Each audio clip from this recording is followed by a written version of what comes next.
Bienvenidos al canal Emisarios Unidos da Luz. Si disfrutas esta historia de experiencia cercana a la muerte, considera darle un me gusta y suscribirte al canal.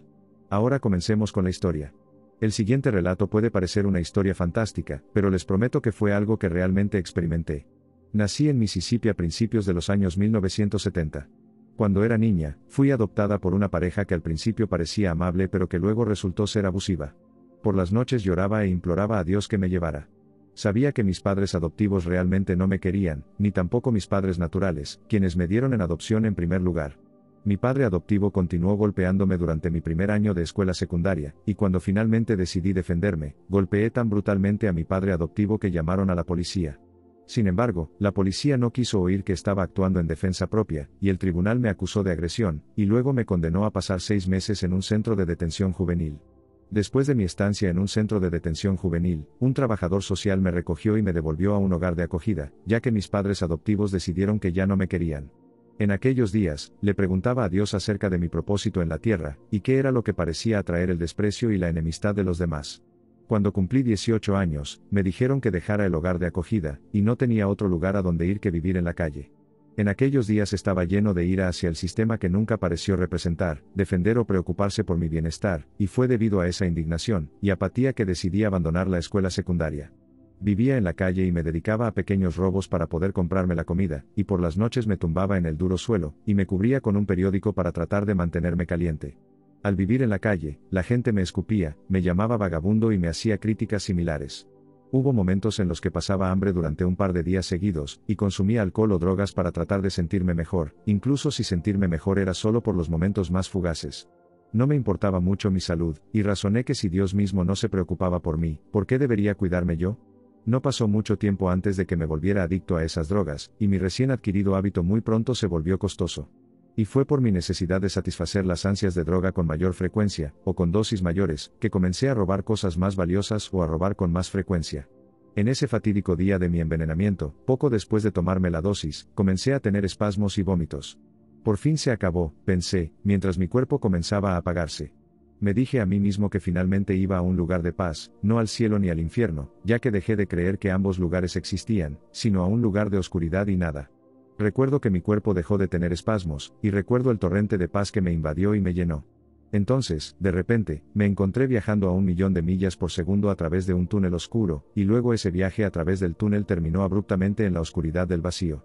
En ese vacío, me sentí tan libre para explorar, y me sentí libre del dolor que llevaba en mi corazón. En el vacío no experimenté alegría, pero tampoco tristeza.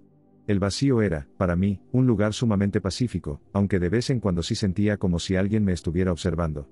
No sé cuánto tiempo llevaba en el vacío cuando comencé a hablar con Dios nuevamente. ¿Por qué mi familia me rechazó, aunque era un buen niño? ¿Por qué no estuviste allí para ayudarme? Yo pregunté. Quería hacer las paces con Dios y quería saber que, a pesar del sufrimiento que soporté, todo lo que soporté fue para mi mayor bien. Quería saber que Dios me amaba. Mientras le pedía respuestas a Dios, podía sentir en todo momento que algo me observaba. ¿Por qué me molesto? Pregunté retóricamente, volviendo a sentir amargura cuando las respuestas a mis preguntas no llegaron. Con amarga resignación, dejé de hacer preguntas y fue en ese mismo momento cuando comencé a escuchar una voz más débil. «Ábreme y déjame entrar», repitió la voz. «No puedo detenerte, así que es mejor que entres», respondí. Luego vi cómo un punto de luz se acercaba a una velocidad increíble, y esa fuente de luz se hacía visiblemente más grande a medida que se acercaba. A medida que se acercaba, la luz iluminó el vacío con la luz más brillante, transformándolo en un lugar de luz. Encontré la luz tan brillante que tuve que entrecerrar los ojos, pero no tuve reparos en estar en su presencia porque la luz estaba acompañada por un amor majestuoso, enorme e intenso, un amor que nunca antes había sentido ni había sentido. Desde entonces experimentado. El amor era tan intenso que sentí como si me estuviera despojando de la oscuridad que me envolvía, y se había convertido en una coraza protectora. El poder de ese amor era tan abrumador y abrumador que todo lo que podía hacer era abrazar la transformación que había puesto en marcha. Mientras mis ojos se aclimataban lentamente a la luz, vi las siluetas de 2 seres muy altos, y cuando esos seres se acercaron, pude ver que estaban vestidos con túnicas atadas con una faja. El ser a mi izquierda aparecía como Jesús en aquellas fotos que adornaban las paredes de la capilla que visitaría. El ser a mi derecha, sin embargo, era hermoso de una manera que excedía con creces mi capacidad de expresar cuán hermoso era ese ser. ¿Quién eres? ¿Y dónde estoy? Pregunté nerviosamente. No tengas miedo, niña. Nos conoces a los dos por muchos nombres. Respondió ese hermoso ser a mi derecha. ¿En realidad? Los conozco a ambos. No lo creo, respondí tímidamente. Samael, Satán y Lucifer son solo algunos de los nombres por los que los humanos me conocen, afirmó con vanidad el ser de la derecha. Hijo mísero, tú también me llamas de muchos nombres. Yeshua, Jesucristo, el Mesías, afirmó el ser a mi izquierda. Si ambos son quienes dicen ser, ¿cómo pueden soportar estar en presencia del otro? Yo pregunté. Hijo mío, aunque las ordenanzas decretadas por el Padre son muy diferentes, mi hermano y yo servimos la voluntad de nuestro Padre, dijo Jesús. ¿Su hermano? ¿El Padre? ¿Qué diablos está pasando aquí? ¿Cómo es que llamarías a Satanás tu hermano? Yo pregunté. Lo que quiere decir es que nuestro Padre nos creó a todos. Tú, él y yo, aconsejó Satanás con audible desdén. Mi Padre nos creó primero, y éramos sus amadas creaciones, y luego creó a los humanos. Dio a los humanos regalos que no les dio a sus primeras creaciones. No solo les dio a los humanos libre albedrío, sino que también les dio una corta vida útil. Hizo de los humanos su prioridad. Estaba celoso de tus regalos, así que desde entonces he declarado mi soberanía, y mi determinación de cortar el vínculo entre los humanos y nuestro Padre, siseó Satanás. Pero si todos fuéramos creación de Dios, ¿no nos haría eso a todos hermanos? Yo pregunté. Jesús permaneció en silencio mientras Satanás divagaba. Ya es suficiente, Samael, dijo finalmente. Para responder a tu pregunta, hijo mío, sí, todos somos creación de mi Padre, así que la respuesta a tu pregunta es sí, confirmó Jesús. Mientras consideraba lo que quería preguntar a continuación, miré a Satanás, solo para notar su rostro amenazador. Su expresión desconcertante me recordó mucho cómo solía considerarme mi familia adoptiva. ¿Por qué estoy aquí? ¿No debería estar en el infierno? Yo pregunté. Tan pronto como hice esa pregunta, Jesús comenzó a reírse con la risa más alegre que jamás haya escuchado. Jason, has estado en el infierno durante los últimos 70.000 años. Estoy aquí para liberarte, dijo. ¿Cómo puede ser eso cuando acabo de llegar? Pregunté, expresando mi incredulidad. Mis palabras hicieron reír a Jesús de buena gana. En este lugar el tiempo no pasa de la misma manera que pasa en la tierra, respondió. Pensé que el infierno era un lugar de fuego y azufre, un lugar donde las almas son torturadas por toda la eternidad en el lago de fuego, dije mientras intentaba comprender las cosas increíbles que me estaban diciendo.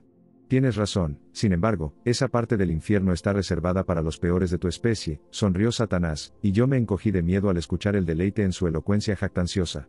Hermano, ya es suficiente. Ha cumplido su condena y se ha vuelto hacia nuestro Padre. No puedes retenerlo más, reprendió Jesús. Muy bien, entonces. Jasón, hasta el día en que nos volvamos a encontrar, adiós. Él es todo tuyo, hermano, dijo Satanás antes de desaparecer repentinamente. Estaba a solas con Jesús y mis pensamientos cuando Jesús dijo, está bien, hijo mío, puedes hacerme las preguntas de tu corazón. Pensé detenidamente en lo que quería preguntarle antes de finalmente preguntar, ¿por qué me abandonaron mis padres naturales y mis padres adoptivos? ¿Por qué Dios permitió que me sucedieran esas cosas? Jesús me miró profundamente a los ojos antes de responder, tus padres te amaban como te amó mi padre, aunque no podrás recordar tu tiempo con ellos porque eras muy joven. Tu madre y tu padre se separaron del mundo. Cuando murieron repentinamente en un accidente automovilístico. Le imploraron a mi padre que les permitiera regresar a la tierra, pero la condición de sus cuerpos impidió esa opción. Se sabe que mi padre cura cuerpos, pero en esa ocasión decidió no hacerlo. Intervenir. Pude sentir que las lágrimas comenzaban a brotar cuando le pregunté a Jesús, ¿por qué Dios me dejó al cuidado de aquellas personas que no me amaban ni se preocupaban por mí? Tus padres adoptivos eran miembros honrados de la comunidad, pero ellos también fueron corrompidos por Samael, explicó Jesús. ¿Por qué Dios permitió que mi padre adoptivo me golpeara? Yo pregunté. Porque les proporcionaste una salida. Si no hubieras asumido ese papel, tu padre adoptivo habría terminado matando a tu hermana adoptiva en un ataque de ira. Gracias a tu sacrificio, tu hermana nunca tendrá que experimentar tal violencia, explicó Jesús. ¿Por qué Dios no me hizo conocer su presencia ni me explicó esas cosas cuando le supliqué? Las respuestas llegan cuando uno está realmente dispuesto a escuchar. Desde el punto de vista del niño que atraviesa tal angustia, nunca se encuentra en un espacio emocional o mental donde las razones le impidan experimentar tal angustia porque su corazón está muy abierto. La mayoría de los niños tampoco poseen necesariamente la astucia o la madurez para comprender. Hay otras razones para no dar explicaciones que tienen que ver con mantener puro el corazón y la mente, explicó. Podía entender lo que decía, pero todavía sentía el peso de mi dolor y angustia porque, en el fondo, todavía era ese niño herido. Jesús escuchó pacientemente mientras yo expresaba mis frustraciones, y cuando terminé de desahogarme, Jesús avanzó y me abrazó. Si alguien sabía lo que era el desamor y la traición, era él, razoné.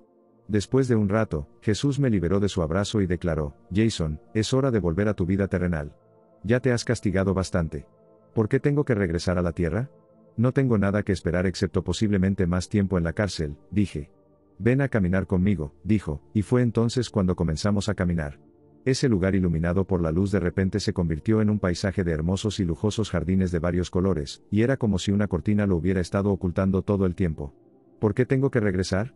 Le pregunté. Porque todavía tienes mucho que hacer en tu vida en la tierra. Las cosas mejorarán, ya verás, respondió. Jesús me dio una visión de mi futuro, y pude ver lo que podía esperar si tenía que regresar. A pesar de mi desgana, acepté regresar, y tan pronto como lo hice, desperté en mi cuerpo, en la parte trasera de una ambulancia. El paramédico que estaba sentado junto a mi cuerpo en la parte trasera de la ambulancia gritó a su pareja que yo estaba vivo, y su pareja, que conducía, procedió a llevarme al hospital más cercano. Quédate con nosotros, niño, ya casi llegamos, aseguró el conductor. ¿Me morí? Le pregunté al paramédico. Sí, sufrió una sobredosis y murió, respondió ella. Los médicos me hicieron pruebas para descubrir cómo podría haber vuelto a la vida después de haber estado muerto durante casi una hora, y no podían entender cómo pude regresar con una cognición que funcionaba normalmente.